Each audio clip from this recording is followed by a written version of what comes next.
Andriamatoa PCA no Office National Fizahantany eto Madagasikara tsy ela fa vao tamin'ny 17 volana septambra tatsika nankalaza ny andro raisam-pirenena ho an'ny fizahantany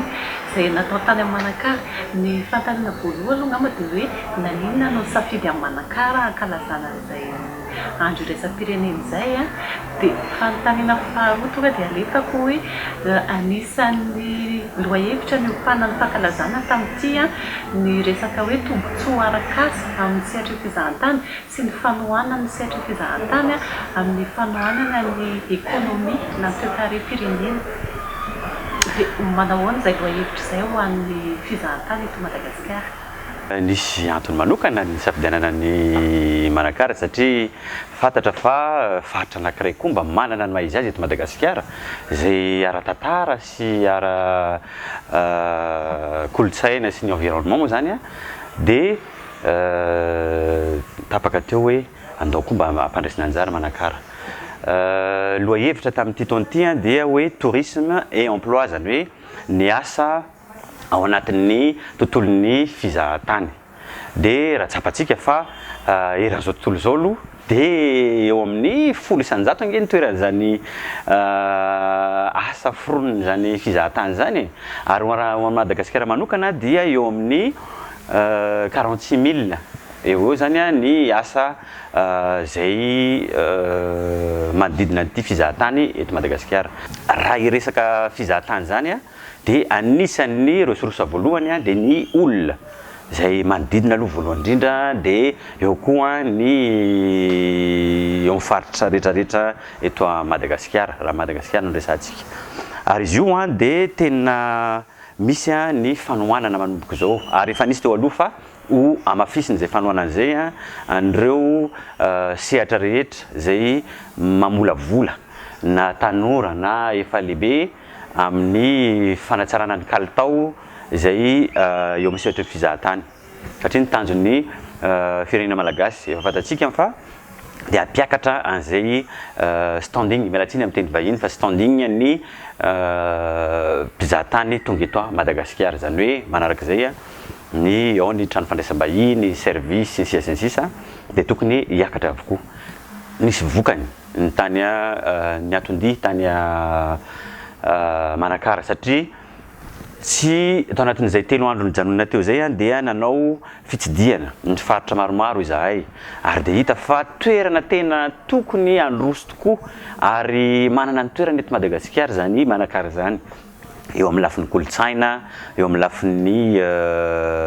environnement mialatsiny ny teny an'izay amin'ny teny vahiny fa efa ho avy zao ny fanohanana ary tena zavatra mivaingana ho an'ireo tsy Manakara ihany tsy vatovato fitovinana ihany fa ho an'ny Madagasikara ny faritra rehetra eto Madagasikara dia ho tohanana manomboka izao amin'ny entimanana aloha voalohany indrindra zany hoe amin'ny Office National ny fizahantany dia anohana ny office paritra rehetrarehetra amin'ny fanampiana ara-pitaovana satria inona no resahana raha resaka ny Madagasikara dia tsy maintsy miainga avy any amin'ny fototra avy any amin'ny faritra rehetrarehetra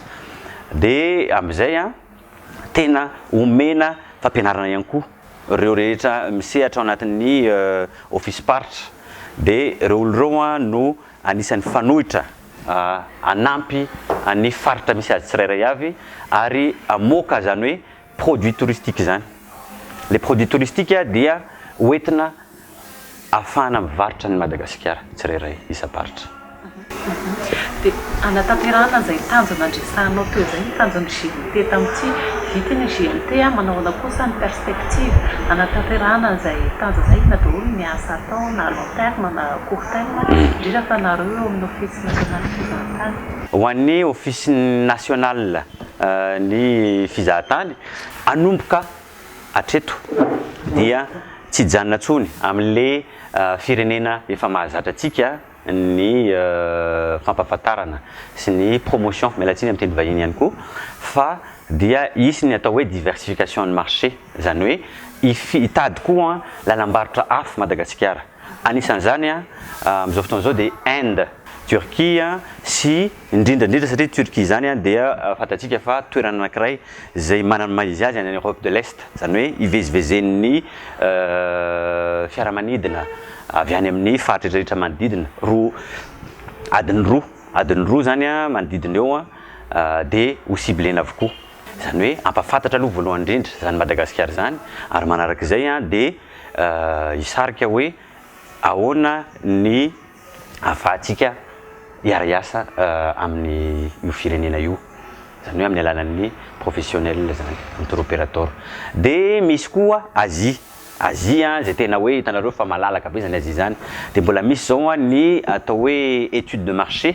zay alalana hoe iza marina ao anatin'io Asie io firenena tena mifanaraka amin'izany Madagasikara mifanaraka amin'ny tolotra sy tinady eto Madagasikara fa ny eto toerana manokana dia ovaina kely le afatra mena zany hoe Madagasikara dia azo ale foana tsisy tsony zany le hoe saison zany hoe désaisonnalité zany no ao apetraka dia hatrany fotony izy io hoe misy guide isan-karazany any ivelany any zay ho consultendreo olona hitsidika any Madagasikara dia ovaina zay message zay ary manarak'izay zay ny teneniko teo hoe ho foazina amin'izay ny faritra rehetra anaraka an'izay fomba fijery vaovao zay koa raha fatatsika koa fa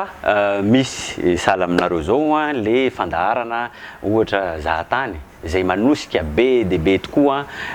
reny faritra zay tsy fantatra reny de misaotra anareo be de be koa amin'izay etsika nataonareo nandritran'izay fotoana maro zay ary mety hisy ny fiara-miasa mafimafy zany iarahantsika